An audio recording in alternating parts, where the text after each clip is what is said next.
ക്ലാസുകളിൽ ഉന്നത വിജയം നേടിയ വിദ്യാർത്ഥികളെ ഇന്ത്യൻ സ്കൂൾ അലൈൻ ആദരിച്ചു. Indian school governing council chairman doctor T K Moideen വിജയികൾക്ക് മൊമന്റോയും സർട്ടിഫിക്കറ്റും നൽകി. സ്കൂൾ പ്രിൻസിപ്പൽ നീലം ഉപാധ്യായ് അധ്യക്ഷത വഹിച്ചു. 12ാം ക്ലാസ് സയൻസ് വിഭാഗത്തിൽ ജോസഫ് എൻ ഫ്രാൻസിസ് 94% മാർക്ക് നേടി ഇന്ത്യൻ സ്കൂളിലും അലൈൻ വിദ്യാഭ്യാസ മേഖലയിലും ഒന്നാം സ്ഥാനത്തെത്തി. ഈഷ റാണ 93.4% മാർക്ക് നേടി ഇന്ത്യൻ സ്കൂളിലും അബുദാബി വിദ്യാഭ്യാസ മേഖലയിലും ഒന്നാം സ്ഥാനത്തെത്തി. John C John Kachira science വിഭാഗത്തിലും അഫ്ര മുഹമ്മദ് കൊമേഴ്സ് വിഭാഗത്തിലും രണ്ടാം സ്ഥാനത്തെത്തി. CBSE 10ാം ക്ലാസ് പരീക്ഷയിൽ ഫെബ മെറിൻ ജോസഫ് 92.6% മാർക്ക് നേടി അലൈൻ ഇന്ത്യൻ സ്കൂളിൽ ഒന്നാം റാങ്ക് നേടി.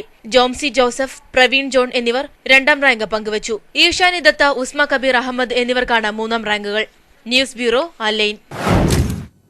കലാസാംസ്കാരിക രംഗത്ത് കാൽനൂറ്റാണ്ട് പിന്നിട്ട അലൈൻ മലയാളി സമാജത്തിന്റെ രജത ജൂബിലി ആഘോഷങ്ങൾക്ക് തുടക്കമായി. ജീവിതത്തിൽ വഴിമുട്ടി നിൽക്കുന്ന ഒട്ടേറെ ആളുകളെ സഹായിക്കാൻ തങ്ങൾക്ക് കഴിഞ്ഞിട്ടുണ്ടെന്ന് സംഘാടകർ പറഞ്ഞു.